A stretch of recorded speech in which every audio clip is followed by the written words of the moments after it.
Our look back at our favorite releases of 2023 on this Sonic Obsession.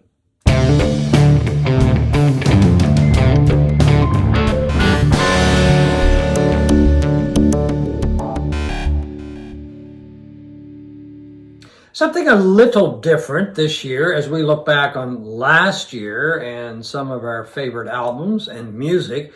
We're not really going to say this was our favorite album or give you a countdown from 10 to 1 or whatever. We're just going to say our favorite releases. So we're going to throw a little bit in there. Well, I'm going to give you my favorite album of the year. So, well, your favorite album maybe, but what I'm saying is Yeah. we're not going to have like a strict 10 to 1 favorite album. Da da da da da da. We're gonna mix it up. I might throw a couple singles in there. Yeah, So there. and it's going to be reissues, possibly singles, which I sort of suspected from you, as well as studio albums.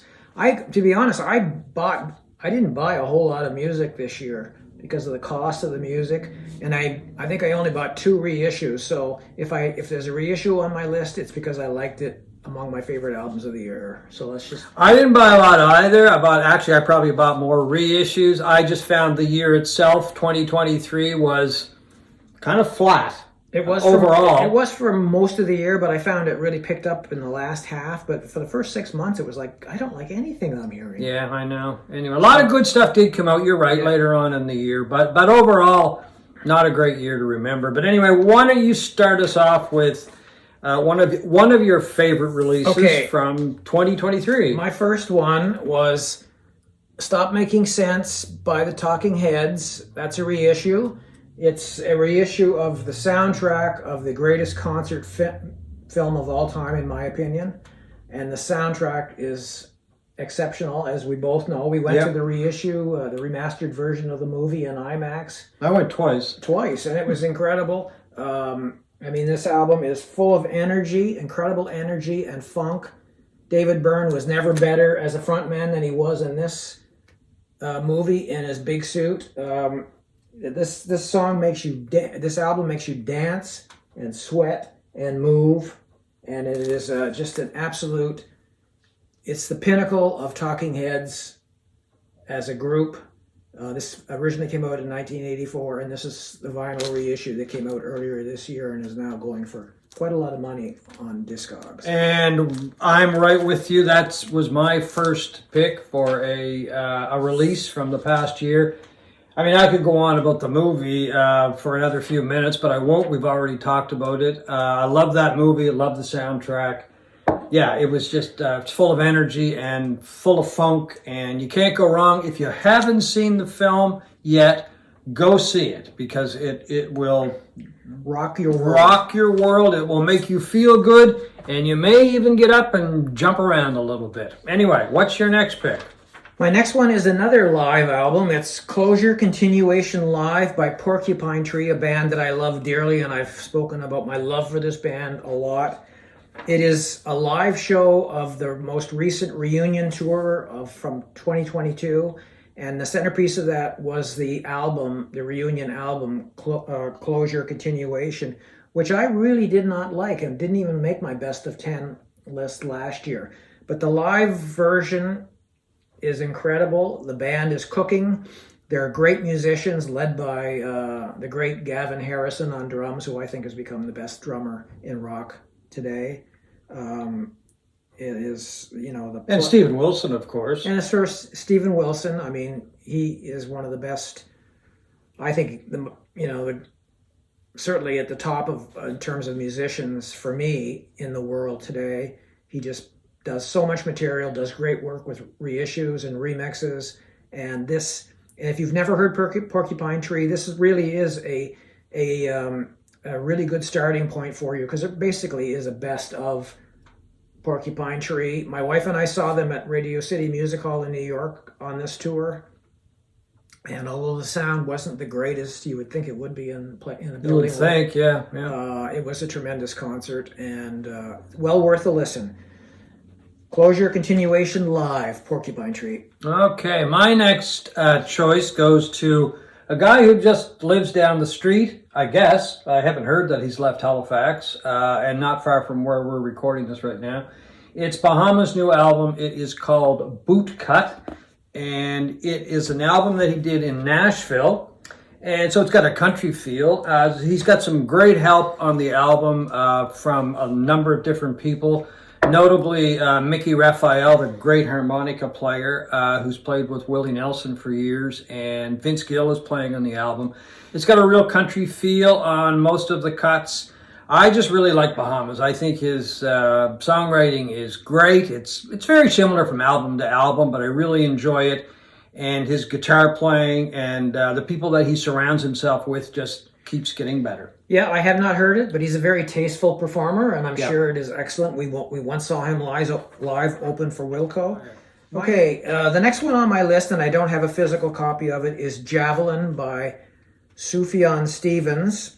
If there's a common theme among my picks, it's of rebirth and rejuvenation, and I think this is a real nice return to form album by Stevens, who's based in Brooklyn, New York. His brand of very melodic indie folk is just absolutely beautiful to listen to. Javelin is typically very beautiful and melodic, as most of his work is, but it's very emotional at this. And at the centerpiece of this album is the death of his longtime partner, recent death, and you know, it kind of breaks your heart when you listen to him sing about stuff like, "Will anybody love me?" You know, here he is wondering if anybody will love him in the way that he was loved by this person. It'll break your heart, but the beauty of the music shines through. Just a fantastic album. Javelin by Sufjan Stevens. Okay, my next choice is by Jason Isbell and the 400 unit. It's called Weather Vanes. Here's a guy that just, I don't know, he just keeps getting better as a songwriter. He's always been a fantastic guitar player. Continues, of course, to be a fantastic guitar player. I've only seen him live once, but it was just an amazing show. And this album just continues his growth as an artist, as both as a musician and as a songwriter. And this is one hell of a band that he's got with him too, the 400 unit. So they just shine on the Weather Vanes.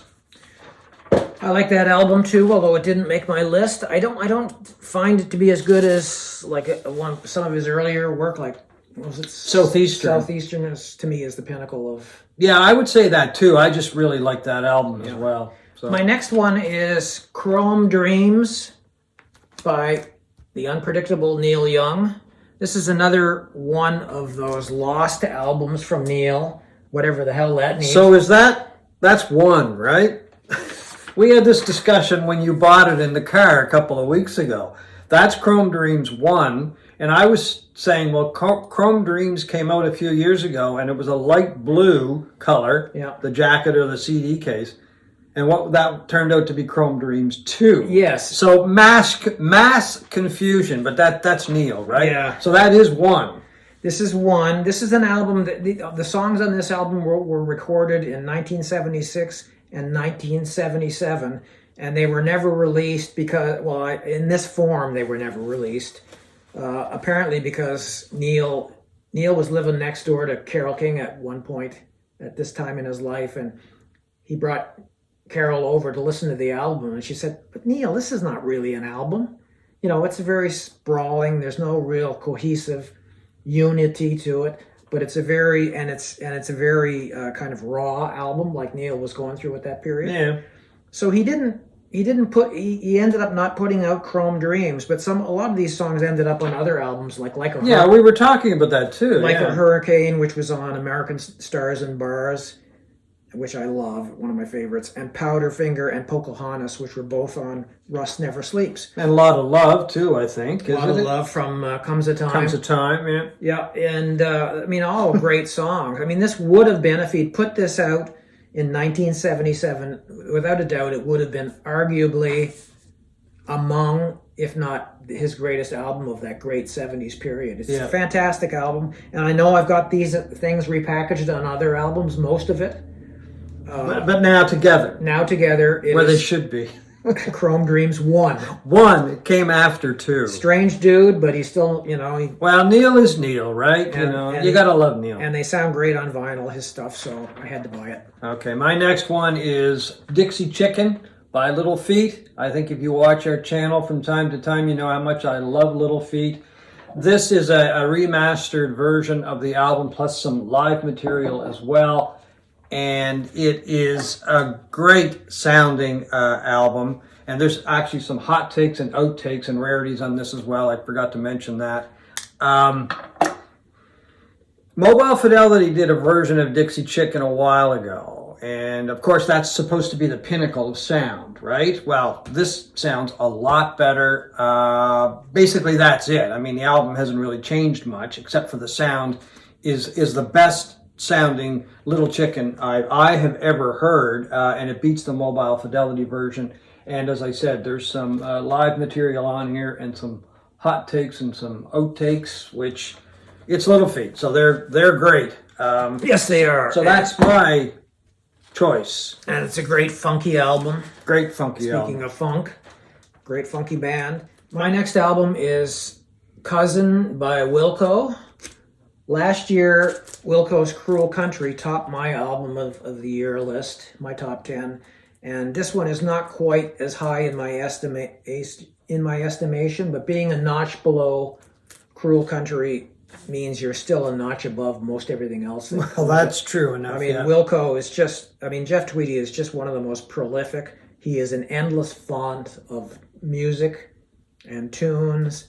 And this is just another fine example of, in my opinion, the best American band going for the last 30 years. I totally have to agree with you on that one. Okay, my next album on the list is another one I don't actually have a physical copy of, and it's Fuse by Everything But the Girl. Again, this is a theme of rebirth and rejuvenation in this album. The British duo of Ben Watt and Tracy Thorn stopped recording about, I think it was in 1999. It was a long time ago. It was a long time ago. He had become sick with some sort of autoimmune disease. They were, raising a family.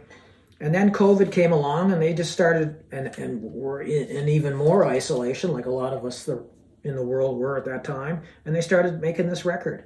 And it's just an absolutely beautiful, wonderful record. If you like their old stuff, it's very much a blend of R&B and pop and late night pop. It's one of those albums that sounds great in the dark, or as making dinner and that sort of thing. Tracy Thorn just has one of the most strikingly soulful voices around, and it is just an absolute beautiful album and a much needed return to form for Everything But the Girl. Okay, my next choice is Cousin by Wilco. I echo pretty much everything you said. Cruel Country was a really good album. I don't want to say a great album. It was a really good album. Really, really good album. This is a really good album. Just a notch below Cruel Country. But it continues this. I don't know where they get all of this great material. I mean, it just keeps coming and coming, and you're right. They never seem to do anything that's really new or groundbreaking, but they have this sound that they're able to mine for 30 years, and there's rarely a dud among the bunch. Right, and the lineup for Wilco has been steady. I don't even know how many years now, but there for the first few years, it changed a lot. But this lineup now, they've been together for years, and they just keep knocking them out of the park. Just great albums, one after another. Wilco, Cousin. My next album among my favorite albums of the year is The Ballad of Darren by Blur. One of the founding members of the Britpop movement. Again, this is their first album since, do I have it here? First album in several years, and it is one of their best. It is a good album. Yeah, I've listened to it. Yeah. Right up there with Park Life and Modern Life is Rubbish in the early 90s. They were with Oasis, the two stalwarts of the Britpop movement, and this is a very catchy, Fantastic album. Terrible title, terrible picture, but the music is top notch. Well, Damon Albarn, the basic, I guess, the leader. It's safe to call him the leader of Blur. He and Graham Coxon are the two main members of it. I mean, he's just a tremendous songwriter. He's like a British Jeff Tweedy. He just keeps writing and pumping it out, solo stuff. The stuff that he did with The Good, the Bad, and the Queen, I really like that as well. Yeah, that's a really good album. My next choice goes to, because you've got to have the Beatles in the year end. Okay, that's the single. And this is a reissue of the Red and Blue albums. And they've got 2 extra sides. So there's 3 albums now with each, 3 albums in each of the sets. So you get, as I said, a couple of extra sides of music. And also included is the single, Now and Then, which was put together from a demo tape that John Lennon had recorded. And with the magic of Peter Jackson and the surviving Beatles, they put this song together, which I think is a great song. So I'm taking the repackaging of the Red and the Blue albums, because this is also included on the Blue album, as one of my choices, because the remixing and the mastering of the new Red and Blue albums is tremendous. Giles Martin has done an impeccable job once again, taking the material that his father produced, most of what his father produced, and just making it, I don't want to say better, he makes it sound more alive. I don't know, he gives it a shimmer that wasn't there. And of course with Now and Then, the single included on it, it adds just that extra little ingredient, because it wouldn't be year end without the Beatles, because every year they find something to bring out, and every year I really enjoy it. So, well, Now and Then was a high point for me as well. Yeah. I just found it very emotional. It brought you back to a time when you sat there and waited for the next Beatles song to come out, let alone album, and you never knew what it was going to be like, and certainly we had no idea. I didn't have any idea what this was going to be like. And Peter Jackson's video, I think, was just perfect. Yeah, and I think with this is a case of technology working really well, extraordinarily well, with something that was old and bringing it, giving it a full life. Let's put it that way. All right, my next choice for one of the albums of the year is Council Skies by Noel Gallagher's High Flying Birds. I just love this. I think this is the best thing Noel Gallagher has ever done, and that's saying something. Better than Oasis? Yep. Oh, really? I do. Okay. I think this Don't get me wrong, I'm not an Oasis fan. I mean, this is beginning to end, is chock full of great songs, and it's a much more mature sound than, when the Gallagher brothers were kind of like drunken soccer hooligans, fighting all the time, all the time, and trashing everybody. Yeah. Now he's got a full band, with strings, everything on it. These songs are tremendous. It's a great, fuller, more mature Noel Gallagher out there, and I think his voice is better than it's ever been, and I think it eclipses Liam these days, which he'll probably punch me in the face if he ever sees me. If you run into him, yeah. But once again, he's like Jeff Tweedy. He's like Damon Albarn from Blur. They're just such good songwriters, right? And they keep maturing over time, and writing such great material. I love his solo work, and this is the best of it. Council Skies. My next choice goes to an album that surprised me, still surprises me when I listen to it. The Rolling Stones, Hackney Diamonds. It is a return to new material by the Stones. It just blew me away how good it is. They sound like a band. They've got a lot of energy there. There's a lot of fire there.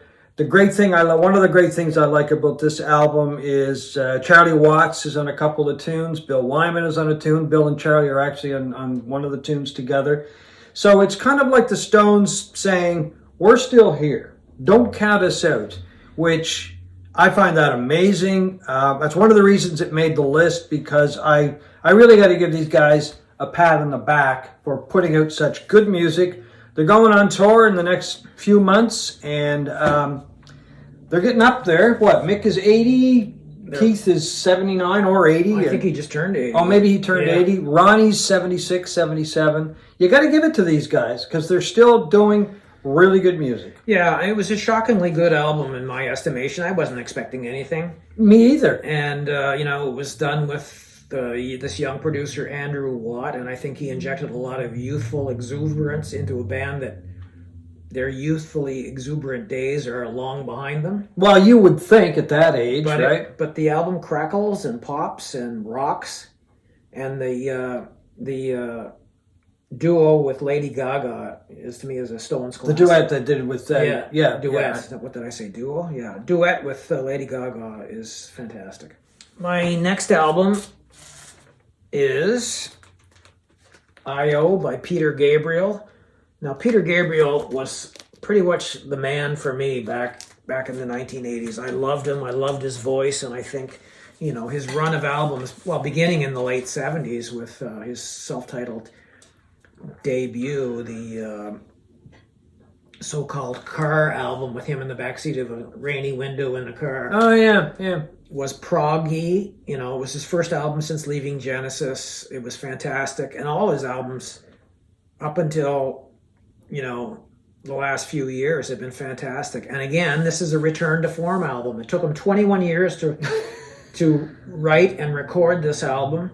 And honestly, it sounds to me like it could have come out in 1987 after, his classic album Soul. It belongs in there. It's a mix of unbelievable pop music and world music and sounds stunning.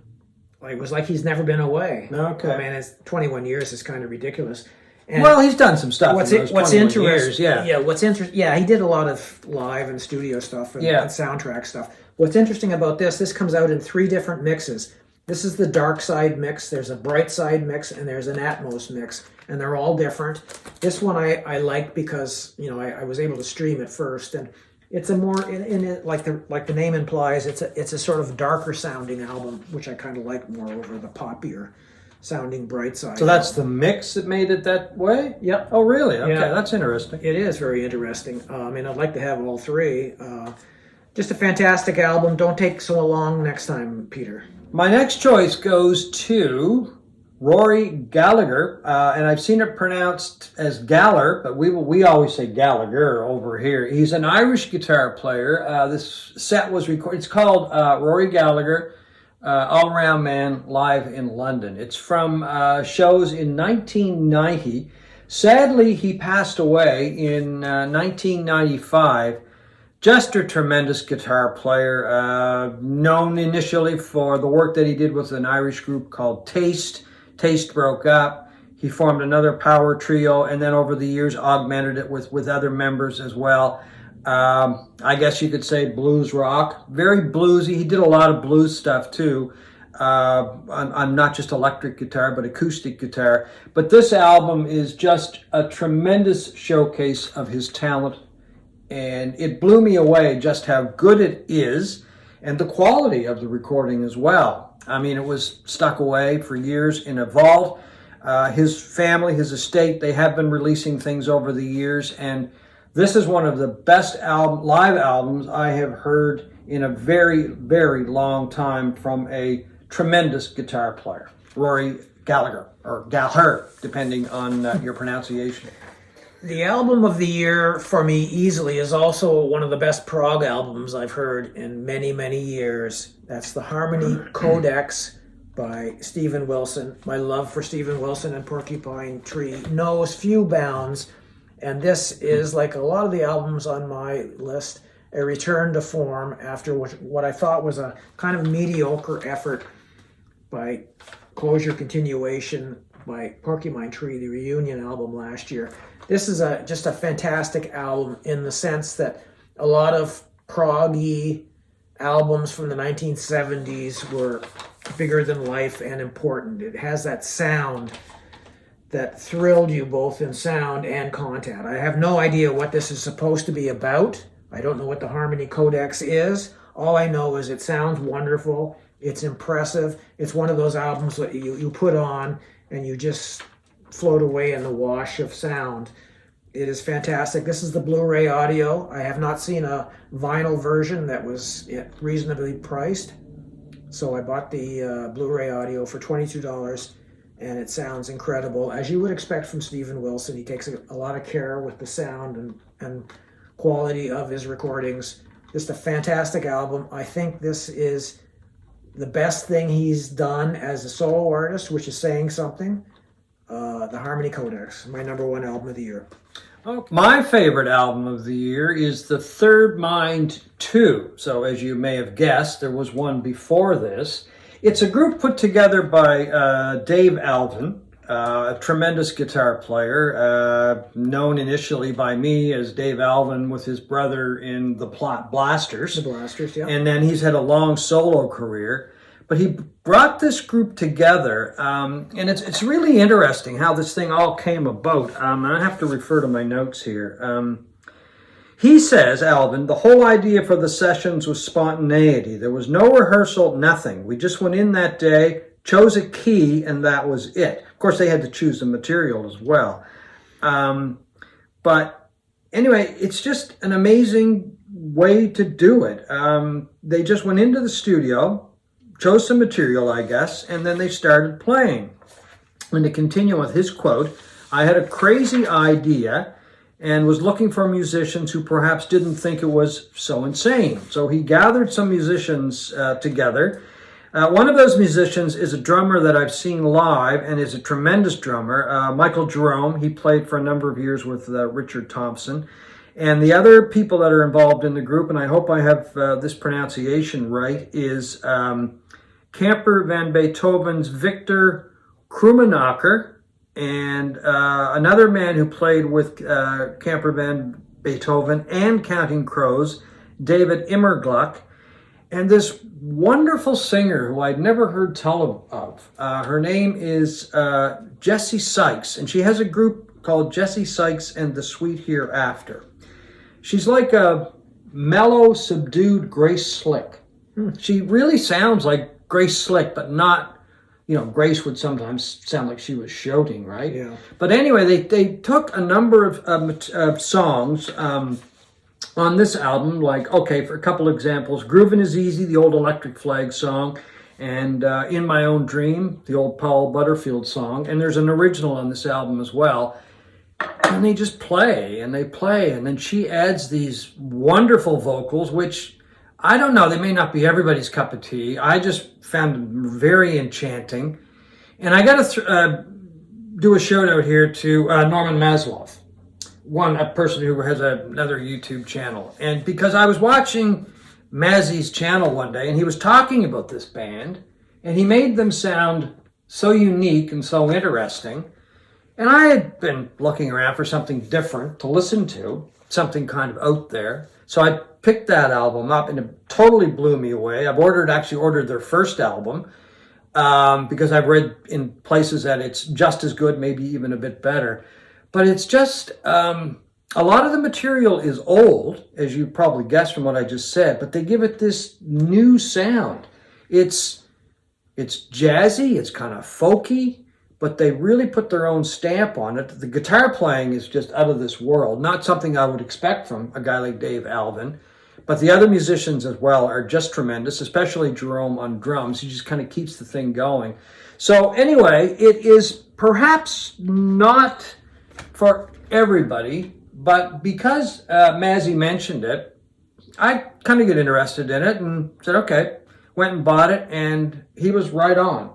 Kind of psychedelic, folky music, because he's really into that kind of thing. So anyway, thank you for the recommendation, Mazzy, and I really enjoy the album, and I'm actually looking forward to #1, going like Neil Young, like go Chrome Dreams 1, 2, and then 1. Yeah. So anyway, well, I'm looking forward to hearing that. I'll be streaming it soon because it does sound intriguing. Yeah, and I know we've done 10 each, but I'm going to do a special shout out to Jeff Beck and an album that it's actually an EP. It came out for Record Store Day, and this was obviously the saddest part of 2023 for me when it came to music, was the passing of Jeff Beck, and On this EP, there's a couple of live tracks, Elegy for Dunkirk and Going Down Live, but there's a song which features Beck, and it's called Midnight Walker Lament, but it's a poem by Imelda May, and she recites the poem, and Beck is playing in the background, and it's just beautiful. It's very emotional, especially in light of Beck's passing, and apparently she read this poem at his funeral. So anyway, I know it's only one track on a 3-song EP, but as I said, it's very emotional, and to me, Beck was the best, and a really sad moment in 2023. The other little shout out I want to do is Moon River, a duet between Clapton and Beck. And it's a great song. It's their version of Moon River. Clapton's vocals, well, it's what you'd expect from Eric Clapton, but Beck just with that great guitar playing. I mean, he just takes this song to another level. Another reason why I want to shout this out is because at the end of the tribute shows in London, back in May, which you saw, which I saw, yeah, which I was, fortunate enough to be there.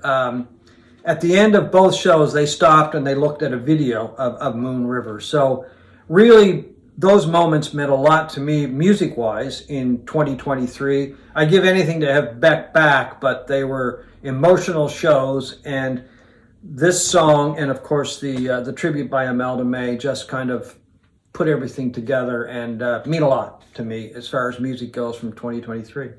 So I think that's it for our look back at the year and some of the releases that we like. Yep. As I said, there'll be some singles thrown in. Singles, EP, albums, you name it. Streaming. Well, actually, we even had a Blu-ray. We even had a Blu-ray. I think we covered pretty well all of it for our look at 2023. So thank you for watching this Sonic Obsession. Happy New Year, everyone. Happy New Year, all.